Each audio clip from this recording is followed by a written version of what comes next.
In this video, we will learn the basic of C. This video is made for the beginners. This will be a series where this is the episode 1 and I'll be teaching you all about C. So sit tight and enjoy. What is C? C is a programming language that is extremely popular, simple, and flexible. You can say C is the god of the programming language. It is the base of the programming language. And if you know C, you can learn other programming languages very easily. What are its applications? C programming language can be used to design system software like operating system and compiler. It is used to develop application software like databases and spreadsheets.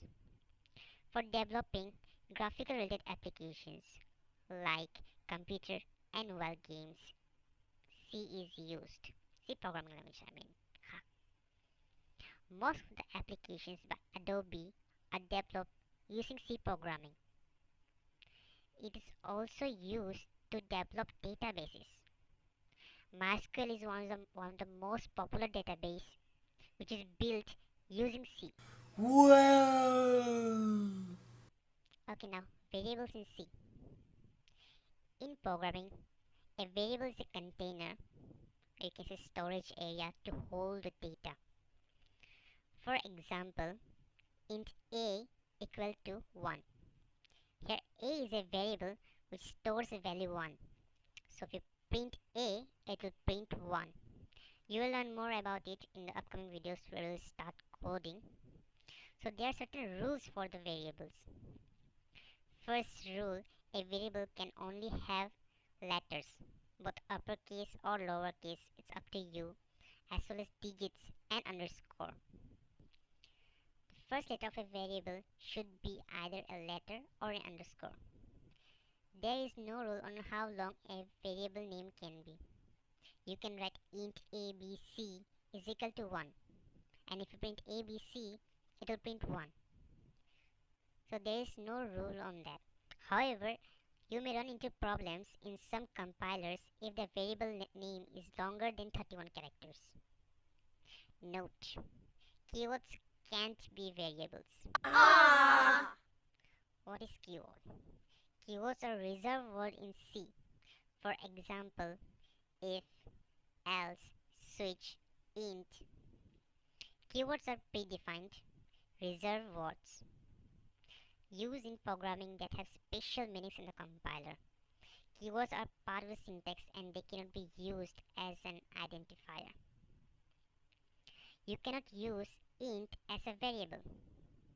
If you use, suppose say int equal to 1, it will show an error because the compiler understands int as a keyword, which means an integer.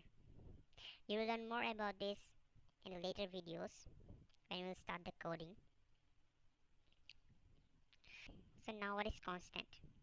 It's simply a variable whose value cannot be changed. If you want to define a variable whose value cannot be changed, you can use the keyword const. This will create a constant. For example, const double pi equal to 3.14. Here, the value of pi is constant, that is 3.14, and it will remain the same throughout the program.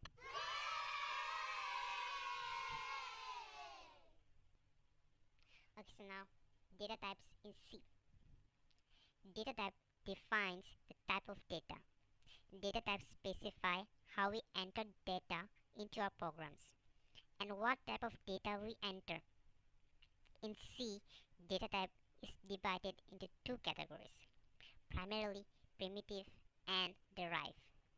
Again, primitive is divided into four types, that is int, char, float, and double. Derived data type is divided into four types again, that is array, structure, union, and pointer. We'll learn more about the data types when we start the codings, obviously. So you have to wait. Now we'll see the operators in C. An operator is a symbol that tells the compiler to perform specific mathematical or logical function. In general, we have 6 operators, that is arithmetic operators, relational operators, logical operators, bitwise operator, assignment operator, and miscellaneous operator. Arithmetic operators are plus, minus, into, divide. That is all the arithmetic operation we do comes here. The relation operator comes equal to, not equal to, greater than, less than. Similarly, the other operators are there. You can see here all the operators. We'll learn more about it when we start the coding. So there's guys, now you know what is constant, variable, keyword, data type, operators. Now you're ready to learn how to code in C. We will see in the next video how to write code in C. If you like this video, please give a thumbs up, share with your friends, and please subscribe to my channel, because if you don't, well, nothing will happen, and that's the funny part. Too many thoughts on my mind, I can't sleep at night, so I just keep writing. I don't